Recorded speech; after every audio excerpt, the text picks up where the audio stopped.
यह Kolkata RG medical college की victim doctor जो 8 अगस्त की रात को अपनी 36 घंटे की बिना रेस्ट चलने वाली नाइट शिफ्ट ड्यूटी के लिए कॉलेज के डिपार्टमेंट में मौजूद थी। वो डिपार्टमेंट है जहां चेस्ट से रिलेटेड डिसीज का इलाज किया जाता है। डॉक्टर की आइडेंटिटी रिवील ना हो इसलिए इस पूरी वीडियो में हम उन्हें डॉक्टर एम के नाम से ही एड्रेस करेंगे। पिछले कई दिनों से लगातार ओवर टाइम ड्यूटी करने के बाद 31 साल की डॉक्टर एम की शिफ्ट आज रात तकरीबन 12 बजे खत्म होने वाली थी। अब क्योंकि रेगुलर शिफ्ट होने के चलते डॉक्टर एम काफी थक गई थी, इसलिए अपनी शिफ्ट खत्म होने के बाद वो कॉलेज के सेमिनार हॉल में रेस्ट करने के लिए चली जाती है। उसी वक्त कॉलेज की तीसरी मंजिल पे बने इस सेमिनार हॉल में संजय राव नाम का एक आदमी एंट्री करता है जो कोलकाता पुलिस में एक सिविक वॉलंटियर का काम करता था। यहाँ आते ही संजय राव वहाँ सो रही लेडी डॉक्टर के साथ छेड़छाड़ और मारपीट शुरू कर देता है और फिर उस रात वहाँ ऐसी घिनौनी वारदात को अंजाम दिया जाता है। लेकिन इस घिनौने कांड के बाद कॉलेज एडमिनिस्ट्रेशन और पुलिस के इस केस में लिपापोती और क्राइम सीन से छेड़छाड़ काफी सवाल पैदा कर देता है। सबसे बड़ा सवाल ये था कि क्या ये अचानक हुआ इंसिडेंट था या एक प्री प्लान मर्डर था? क्या इस केस में किसी पहुंचे हुए बाहुबली को बचाने के लिए संजय राव को बलि का बकरा बनाया जा रहा था? आखिर इस केस में विक्टिम डॉक्टर के पोस्टमार्टम रिपोर्ट में ऐसी क्या चौंकाने वाली बात थी जिसने इस पूरे के पूरे केस को ही बदल दिया? आखिर क्या कारण था कि इस क्लियर कट मर्डर को कोलकाता पुलिस सुसाइड का नाम दे रही थी? इन सब सवालों के जवाब जानेंगे। इस केस को बारीकी से समझने के लिए पहले हमें संजय राव और डॉक्टर एम की स्टोरी समझना होगा कि आखिर 8-9 अगस्त की उस रात को एग्जैक्टली हुआ क्या था। ये बात शुरू होती है 8 अगस्त 2024 से, जिस दिन डॉक्टर एम अपनी ड्यूटी के लिए डिपार्टमेंट में मौजूद थी और ये बात सुनने में आ रही थी कि कॉलेज के प्रिंसिपल से कुछ अनबन के चलते जानबूझकर डॉक्टर एम की शिफ्ट 24 घंटे से 36 घंटे तक बढ़ा दी गई थी और इसलिए ना चाहते हुए भी उसे ओवर टाइम ड्यूटी करना पड़ रहा था। अपनी इस नाइट शिफ्ट के दौरान रात के 11:55 पे डॉक्टर एम अपनी माँ से कॉल पे बात करती हैं। अब क्योंकि डॉक्टर एम नाइट शिफ्ट में काम कर रही थी और कॉलेज एडमिनिस्ट्रेशन से डॉक्टर एम की बार बार अनबन होती थी, इसलिए उनकी माँ उनके काम को लेकर कुछ ज्यादा ही चिंता में रहती थी। लेकिन उस रात डॉक्टर एम की माँ को ये नहीं पता था कि वो अपनी जिंदगी में आखिरी बार अपनी बेटी की आवाज सुन रही है। वहाँ दूसरी तरफ इस दौरान इस केस का main criminal Sanjay Roy R G medical college में ही वेलफेयर सेल में तैनात था। क्योंकि संजय रॉय एक सिविक वॉलंटियर था और आजीकर हॉस्पिटल में उसकी अच्छी पकड़ बन गई थी, इसलिए वो हॉस्पिटल में जहाँ चाहे वहाँ बिना किसी रोक टोक के घूमते रहता था। एक जानकारी के अनुसार संजय रॉय ने कमीशन लेकर कुछ मरीजों को बेड दिलवाया था और उसके बाद वो अपने एक दोस्त जिसका नाम सौरभ था उसके एक रिश्तेदार से मिलता है जो आरजीकर हॉस्पिटल में ही एडमिट था। इसके बाद कुछ फॉर्मेलिटीज पूरी करके संजय रॉय और उसका दोस्त सौरभ रात के तकरीबन 12 बजे कैंप से बाहर निकलते हैं और वो दोनों हॉस्पिटल की बाउंड्री के पीछे बैठकर शराब पीना शुरू कर देते हैं। इधर जब रात के तकरीबन 12 बज जाते हैं यानी कि 9 अगस्त शुरू हो जाता है और डॉक्टर एम की शिफ्ट भी खत्म हो जाती है। तब डॉक्टर एम अपने कुछ ऑन ड्यूटी डॉक्टर के साथ डिनर करती है। उस रात डॉक्टर एम के साथ डिपार्टमेंट में 4 लोग और भी थे, जिसमें शुरू के 3 लोग डॉक्टर एम के जूनियर यानी कि फर्स्ट ईयर पीजी इंटर्न थे। इसमें से पहली आरका, दूसरी सुमित्रा और ये है तीसरा सुदीप और उनके साथ ये चौथा आदमी गोलम था जो वहाँ का हाउस स्टाफ था। अब क्योंकि उस रात नीरज चोपड़ा का ओलंपिक में गोल्ड मेडल के लिए फाइनल गेम चल रहा था, इसलिए डॉक्टर एम डिनर के बाद आरका और सुमित्रा के साथ सेमिनार हॉल में नीरज चोपड़ा का मैच देखने चली जाती हैं। मैच खत्म होने के बाद आरका और सुमित्रा दोनों सेमिनार हॉल से बाहर चले जाते हैं, जिसके बाद डॉक्टर एम टीवी बंद करके अपनी स्टडी करने लगती हैं। थोड़ी देर बाद तकरीबन 2 बजे के आसपास एक स्टाफ किसी पेशेंट की रिपोर्ट लेकर उनके पास डिस्कस करने के लिए आता है। जब वो चला जाता है उसके बाद डॉक्टर एम अपनी एक कजन से व्हाट्सएप पे चैट कर रही थी और इस वजह से बातों ही बातों में 3 बज जाते हैं। अब क्योंकि डॉक्टर एम बहुत थक गई थी इसलिए वो सेमिनार हॉल में कॉर्नर में पड़े गद्दे पर ही ब्लैंकेट ओढ़कर सो जाती हैं। वहीं इधर जब संजय और सौरभ को शराब पीने के बाद नशा चढ़ जाता है तो वो दोनों कोलकाता के एक famous red light area Sonagachi पहुंच जाते हैं। लेकिन यहाँ पे उनकी सेक्स वर्कर से कुछ बहस हो जाती है, इसलिए वो दोनों वहाँ से निकलकर थोड़ी दूर पे एक दूसरे रेड लाइट एरिया में चले जाते हैं। इस दौरान सौरभ रेड लाइट एरिया में एक प्रोस्टिट्यूट के घर के अंदर चला जाता है, लेकिन संजय राय वहाँ बाहर ही बैठा रहता है। इसी दौरान वो अपनी गर्लफ्रेंड को पैसे देकर व्हाट्सएप पे कुछ अश्लील इमेजेस भी मांगता है। उस रेड लाइट एरिया से निकलने के बाद दोनों फिर एक शराब की दुकान जाते हैं, जिसके बाद उसका दोस्त सौरभ वहाँ से ओला बुक करके चला जाता है और संजय राय अकेले ही 3 बजे के आसपास वापस आरजीकर के लिए निकल जाता है। इधर संजय राय आरजीकर कॉलेज पहुंचने के बाद वहाँ के अलग अलग डिपार्टमेंट में घूमना शुरू कर देता है, जैसे कि वो किसी की तलाश में हो। इसी बीच तकरीबन 4:03 के आसपास संजय राय उसी सेमिनार हॉल में एंट्री करता है जहाँ डॉक्टर एम सो रही होती हैं। जब डॉक्टर एम संजय राय को वहाँ देखती हैं तो वह उसे सेमिनार हॉल से बाहर जाने के लिए कहती हैं और ना जाने पे शोर करने की धमकी देती हैं। लेकिन संजय राय इतना हरामी आदमी था कि वो डॉक्टर एम को ही उल्टा धमकी दे देता है कि अगर उसने शोर शराबा किया तो उसे वो जान से मार देगा। जब डॉक्टर एम जोर से चिल्लाने की कोशिश करती हैं तो पहले तो संजय उसे धक्का देकर गिरा देता है और बाद में उसका मोबाइल छीनकर दूर फेंक देता है। इसके बाद संजय राय डॉक्टर एम का चश्मा भी तोड़ देता है और वो यही नहीं रुकता, इसके बाद वो उस घिनौनी वारदात को अंजाम देता है जो आजकल मेडिकल के साथ साथ पूरी सोसाइटी के लिए एक धब्बा बन जाती है। इस घिनौनी घटना को अंजाम देने के बाद भी संजय राय इतना कॉन्फिडेंट रहता है कि वो वापस कोलकाता के पुलिस स्टेशन एरिया में जाकर आराम से सो जाता है। इतना बड़ा क्राइम करने के बाद भी वो भागने की कोशिश नहीं करता, जो कि काफी अजीब बात थी। तो वह जब एक इंटर्न डॉक्टर सेमिनार हॉल में पहुंचता है वो वहाँ डॉक्टर एम की बॉडी देखता है तो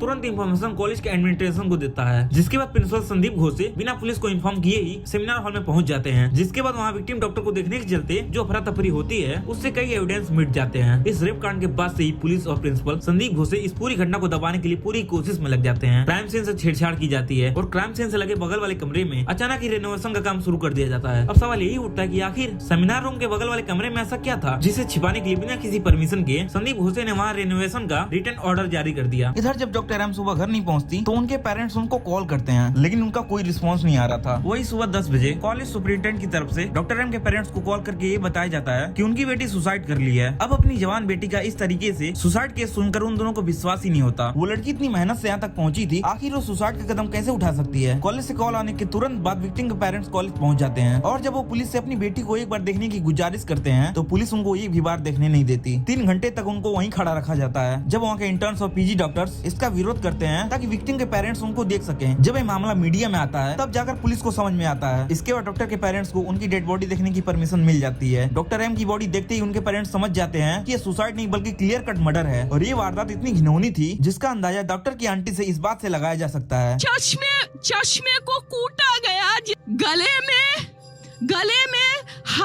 गला दबाकर मारा गया। धीरे धीरे इंटर्न डॉक्टर्स इस घटना के अगेंस्ट खड़े हो जाते हैं। इसके बाद पुलिस को मजबूरन डेड बॉडी को पोस्टमार्टम के लिए भेजना ही पड़ता है। खैर पोस्टमार्टम रिपोर्ट्स में कुछ ऐसी इंफॉर्मेशन सामने निकल कर आती हैं जिससे पूरा केस मिस्ट्री बन जाता है। पीएम रिपोर्ट के अकॉर्डिंग डॉक्टर एम की बॉडी में टोटल 14 मेजर इंटरनल, एक एक्सटर्नल इंजरी पाई गई। उसके नाक, कान, गले और बॉडी के अलग अलग पार्ट्स पर भी कई स्क्रैचेस के मार्क थे। क्राइम सीन पर डॉक्टर का पूरी तरीके से टूटा फूटा चश्मा भी मिला। इसी चश्मे के कई कांच के बारीकी टुकड़े डॉक्टर एम के चेहरे पे चुभे हुए पाए गए और तो डॉक्टर एम की बॉडी में 150 ग्राम सीमेंट भी मिला था। बायोलॉजिकली देखे तो एक मेल 10 ग्राम से ज्यादा सीमेंट नहीं निकाल सकता। फिर सवाल यही था आखिर इतनी क्वांटिटी में डॉक्टर एम की बॉडी में इतनी सीमेंट आया कहां से। ये क्लियरली इंडिकेटेड करता था कि इस कांड में संजय रॉय के साथ कई लोग और भी मौजूद थे। पोस्टमार्टम रिपोर्ट में विक्टिम की गले की हड्डी जो कि जबड़े के नीचे ठीक इस जगह पे होती है जिसे हाईलाइट बोन कहते हैं, वो भी फ्रैक्चर थी। डॉक्टर के अनुसार उस हाईलाइट बोन में ऐसी इंजरी तभी हो सकती है जब विक्टिम के गर्दन को कस के पकड़ के उसके सिर को दीवार के अपोजिट फोर्सफुली दबाया गया हो। पोस्टमार्टम रिपोर्ट में इस बात का भी जिक्र था कि विक्टिम का थायराइड कार्टिलेज भी टूट गया था और ये पॉसिबली ऐसा इसलिए हुआ था क्योंकि डॉक्टर एम को चिल्लाने से रोकने के लिए उसका मुंह और गला जोर से दबोच लिया गया हो। और इसके विरोध में जब विक्टिम ने बार बार जोर से चिल्लाने की कोशिश की जिसकी वजह से उसका थायराइड कार्टिलेज भी डैमेज हो गया। और यही नहीं, पोस्टमार्टम रिपोर्ट में तो विक्टिम के पेल्विस बोन में भी फ्रैक्चर था। आपको बता दूं पेल्विस बोन शरीर के सबसे स्ट्रॉन्ग बोन में से एक होती है। इस बोन का फ्रैक्चर होने का मतलब है कि डॉक्टर एम के साथ किए गए सेक्सुअल असॉल्ट में एक व्यक्ति नहीं बल्कि एक से ज्यादा लोग शामिल थे, क्योंकि एक आम आदमी का अकेले किसी की पेल्विस बोन तोड़ पाना ऑलमोस्ट इम्पॉसिबल है। आजकल मेडिकल कॉलेज में जैसे ही पोस्टमार्टम रिपोर्ट की खबर फैलती है वहाँ के इंटर्न डॉक्टर्स क्रिमिनल को पकड़ने के लिए प्रोटेस्ट करना शुरू कर देते हैं। डॉक्टर के प्रोटेस्ट के चलते पुलिस को मजबूरन इस मामले पे एक्शन लेना पड़ता है और तब जाकर पुलिस अपनी इन्वेस्टिगेशन शुरू करती है। अब सीसीटीवी फुटेज की मदद से उन सभी लोगों को ट्रेस करती है जो 9 अगस्त की रात कॉलेज कैंपस में मौजूद थे और उन सभी लोगों को इन्वेस्टिगेशन के लिए बुलाती है। इसके बाद पुलिस क्राइम सीन से मिले ईयरफोन के सभी सस्पेक्टेड लोगों के मोबाइल से कनेक्ट करने की कोशिश करती है और लकीली जो एक बार में ही संजय रॉय के फोन से कनेक्ट हो जाता है। इसके बाद पुलिस संजय रॉय को कस्टडी में ले लेती है। संजय रॉय को कस्टडी में लेने के बाद डॉक्टर एम के नाखून में जो स्किन के ट्रेस मिले थे उनके डीएनए का मैच संजय रॉय के डीएनए से किया जाता है और नो डाउट दोनों के मैच भी हो जाते हैं, यानी कि संजय रॉय क्लियरली इस केस में इन्वॉल्व था। वो तो इस केस का क्रिमिनल नंबर 1 था। पुलिस इंक्वायरी में ये भी कबूल करवा लेती है कि डॉक्टर एम का रेप और मर्डर उसी ने किया था। ये पहली नजर में एकदम ओपन एंड शॉट जैसा केस लगता है। खैर पुलिस अपनी इन्वेस्टिगेशन को आगे बढ़ाती है। संजय रॉय का बैकग्राउंड चेक करने के बाद ये पता चलता है कि वो ऑलरेडी पहले से ही 4 शादियां कर चुका था और उसके वो डोमेस्टिक वायलेंस के भी कई केसेस रजिस्टर्ड थे और तो उसके मोबाइल में पॉर्न वीडियो भरे पड़े थे। और ताज्जुब की बात ये थी ऐसा कैरेक्टर लेस आदमी कई सालों से कोलकाता पुलिस के अंदर सिविक वॉलंटियर का काम कर रहा था। लेकिन इस केस में सबसे बड़ा सवाल यही था कि क्या यह प्लान मर्डर था जिसे इस तरीके से दिखाने की कोशिश की जा रही थी कि जैसे वो कोई एक अचानक हुई घटना हो। विक्टिम डॉक्टर की गले की हड्डी और पेल्विस बोन में पाए गए फ्रैक्चर से यह आशंका तो थी कि ये कांड पूरी प्लानिंग के साथ किया गया था और क्राइम सीन पर एक से ज्यादा लोग तो पक्का मौजूद थे। लेकिन सवाल यही है कि आखिर एक मेडिकल कॉलेज में रातों रात इतना बड़ा कांड हो जाता है और किसी को भनक तक नहीं लगती है। खैर जब मैंने इस मिस्टीरियस डेथ के बाद आजकल कॉलेज के हिस्ट्री पर रिसर्च किया तो कुछ ऐसे इन्फॉर्मेशन निकल कर सामने आई जिस पर विश्वास करना थोड़ा मुश्किल है। आजकल कॉलेज में मिस्टीरियस डेथ का यह पहला मामला नहीं था। साल 2001 में भी यहाँ एक 25 साल का मेडिकल स्टूडेंट जिसका नाम सौमित्र विश्वास था, उसकी बॉडी हॉस्टल के रूम में फांसी के फंदे पे लटकी हुई मिलती है। और जब इस केस में इंक्वायरी आगे बढ़ी तो सौमित्र के पेरेंट्स ने बताया कि उनके लड़के को कॉलेज में होने वाले पोर्नोग्राफी फिल्म की शूटिंग के बारे में पता चल गया था और वो इसको लेकर कई बार कंप्लेंट कर चुका था और कंप्लेंट करने के कुछ दिनों बाद ही उसकी अचानक डेथ हो जाती है। यही नहीं, साल 2016 में एक 54 साल का आदमी जिसका नाम गौतम था जो आजकल मेडिकल कॉलेज का ओल्ड प्रोफेसर था, उनकी अपार्टमेंट में डेड बॉडी मिली थी। जब उनकी बॉडी डिकम्पोज होने लगी और उनके कमरे से बदबू आने लगी तब जाकर उनके पड़ोसियों ने इसकी इन्फॉर्मेशन पुलिस को दी। इन्फॉर्मेशन के अकॉर्डिंग उनकी बॉडी फ्लोर पे पड़ी थी और उनके भी चेहरे पे कई मार्क्स थे। वहीं साल 2020 में पोलमी साहा जो कि एक 25 साल की ट्रेनिंग डॉक्टर थी, वो कोविड के दौरान कॉलेज की छत से कूदकर सुसाइड कर लेती है और सुसाइड के पीछे कारण ये बताया जाता है कि वो कई दिनों से डिस्टर्ब चल रही थी, लेकिन उसकी परेशानी का कारण आज तक डिस्क्लोज नहीं हो पाया। वहीं साल 2023 में एक मेडिकल इंटर्न सोरोजित की डेड बॉडी उसके हॉस्टल रूम में पाई गई और उसकी मौत की वजह ड्रग की ओवरडोज बताया जा रहा है। अब सारी की सारी डेथ मिस्टीरियस तो थी ही, लेकिन जिस तरीके से इस पे एक्शन लिया गया वो भी आजकल कॉलेज एडमिनिस्ट्रेशन और वेस्ट बंगाल पुलिस को कटघरे में खड़ा करता है, क्योंकि इनमें से किसी भी केस में पुलिस किसी भी कंक्लूजन तक नहीं पहुंच पाई। यानी कि ये बात तो कंफर्म थी कि आर्जिकल कॉलेज ड्रग्स और इलीगल एक्टिविटीज का सेंटर था और यहाँ के स्टूडेंट और स्टाफ भी इस रैकेट में शामिल थे। खैर 9 अगस्त को जब डॉक्टर एम के साथ ये रेप कांड हुआ तो सबसे बड़ा एलिगेशन लगा कॉलेज के प्रिंसिपल संदीप घोष पर। प्रिंसिपल संदीप को 2021 में आर्जिकल मेडिकल कॉलेज का प्रिंसिपल अपॉइंट किया गया था और इसके पहले वो कोलकाता नेशनल मेडिकल कॉलेज का वाइस प्रिंसिपल था। प्रिंसिपल संदीप घोष पे ये एलिगेशन था कि वो कॉलेज में स्टूडेंट के प्रैक्टिकल के लिए अनक्लेम बॉडी को इलीगल ट्रैफिकिंग करता था और उन अनक्लेम बॉडी के पार्ट्स को इलीगली प्राइवेट हॉस्पिटल में बेच दिया करता था। यही नहीं, ये संदीप घोष हर चीज में कमीशन लेता था, चाहे वो हॉस्टल की अलॉटमेंट हो या स्टाफ का सिलेक्शन, हर चीज में उसका कमीशन फिक्स था। उसके अगेंस्ट कई बार कंप्लेंट भी फाइल की गई थी, पर कांग्रेस के कुछ नेताओं से कनेक्शन होने के चलते उसके अगेंस्ट कोई एक्शन नहीं लिया जाता था। और ऐसा भी नहीं है कि आजकल कॉलेज से संदीप घोष का ट्रांसफर लेटर न आया हो, उसके ट्रांसफर को लेकर कई अजीब किस्से हैं। यानी कुल मिला के संदीप घोष कॉलेज में माफिया की तरह काम करता था। जब डॉक्टर एम की डेथ हुई और मामला मीडिया के थ्रू बाहर आया तब काफी कुछ इन्फॉर्मेशन बाहर निकल कर आ रही थी। एक स्टोरी के अकॉर्डिंग बताया जा रहा था कि डॉक्टर एम ने कॉलेज कैंपस में कई कॉलेज स्टूडेंट को ड्रग्स लेते हुए देख लिया था और उससे भी कॉलेज में हो रहे सारे इलीगल काम जैसे ड्रग रैकेट्स, पोर्नोग्राफी, फिल्म की शूटिंग, एग्जाम में चीटिंग जैसे इलीगल कामों की इन्फॉर्मेशन मिल गई थी। उसको ये भी पता चल गया था कॉलेज में संदीप घोष के अंडर डॉक्टर्स की एक लॉबी काम करती है जिसके लोग कॉलेज के सारे इलीगल काम को अंजाम देते हैं और संदीप घोष उनके साथ बैठकर शराब भी पीता था। कई बार डॉक्टर एम की संदीप घोष से अनबन हो चुकी थी और यही कारण था कि संदीप घोष एक्स्ट्रा ड्यूटी के बहाने बार बार डॉक्टर एम को टॉर्चर करता था। यानी कि ये तो क्लियर था कि डॉक्टर एम प्रिंसिपल के साथ साथ उन सभी की आंखों में खटक रही थी। जिस तरीके से शुरुआत में पुलिस द्वारा इस केस को रफा दफा करने की कोशिश की गई थी, कहीं न कहीं क्लियरली इंडिकेट करता है कि इसमें किसी न किसी पॉलिटिशियन का तो हाथ जरूर है जो इन सारे इलीगल काम में इन्वॉल्व है, क्योंकि एक अकेले प्रिंसिपल बिना पॉलिटिकल सपोर्ट के एक गवर्नमेंट कॉलेज में इतनी इलीगल एक्टिविटीज को चलाना ऑलमोस्ट इम्पॉसिबल है। और जाहिर सी बात है कोलकाता पुलिस सिर्फ संजय रॉय को बचाने के लिए केस में इतनी लीपापोती तो नहीं कर सकती। माना कि इसमें कोई डाउट नहीं है कि संजय रॉय एक क्रिमिनल है, लेकिन इस पूरे कांड में जिस तरीके से संजय रॉय को प्लान किया गया, हो सकता है संजय शतरंज के इस खेल में बस एक प्यादा हो, क्योंकि एक ऐसा कैरेक्टरलेस आदमी का कांड को अंजाम देना और फिर क्राइम सीन पर ब्लूटूथ ईयरफोन मिलना यह कोई संयोग थोड़ी हो सकता है। पुलिस और आजकल एडमिनिस्ट्रेशन जिन पर क्राइम सीन से छेड़छाड़ का आरोप है, वो चाहते तो आसानी से ब्लूटूथ ईयरफोन को क्राइम सीन से गायब कर सकते थे, लेकिन ऐसा जानबूझ के नहीं किया गया ताकि सारा फोकस संजय रॉय पर रहे और लोग आसानी से विश्वास कर सके कि डोमेस्टिक वायलेंस करने वाला आदमी, रेड लाइट एरिया में घूमने वाला आदमी जिसका बिहेवियर साइको जैसा है, वो इस केस का मेन आरोपी लगे ताकि बाकी लोग आसानी से बचकर निकल सके। वहीं दूसरी तरफ अगर इस केस में कोई भी पॉलिटिशियन का इन्वॉल्वमेंट नहीं था तो पुलिस इस क्लियर कट मर्डर को सुसाइड क्यों बता रही थी? 9 अगस्त से 13 अगस्त तक कोलकाता पुलिस आखिर क्या कर रही थी? इतना खतरनाक प्लान था, सिर्फ उसी के एविडेंस को रखा गया जिससे लगे क्लियर कट संजय रॉय ने किया है। खैर कोलकाता पुलिस की वो सीसीटीवी फुटेज जिसमें संजय रॉय सेमिनार हॉल में 4:03 पे अंदर जाता है और उसके कुछ देर बाद बाहर आता दिखता है और उसके पहले और उसके बाद की सारी सीसीटीवी फुटेज कोलकाता पुलिस ने सीबीआई को सौंपी नहीं, ये कहकर कि सिर्फ उनके पास इतनी सीसीटीवी फुटेज है। ये सब बातें बताती हैं कि इस केस में काफी कुछ चीजें छिपाने की कोशिश की जा रही थी। आखिर वेस्ट बंगाल सीएम ममता बनर्जी जो खुद एक महिला है, वो इस केस में खामोश क्यों थी? आखिर इतनी बड़ी घटना किसके इशारे पे हो रही थी? क्या बिना पॉलिटिकल सपोर्ट के इतनी बड़ी घटना को अंजाम देना पॉसिबल है? सोच के देखिए दोस्तों, क्योंकि ये सवाल सिर्फ एक डॉक्टर का नहीं है बल्कि पूरे कानून और न्याय व्यवस्था का भी है। बहुत बहुत धन्यवाद।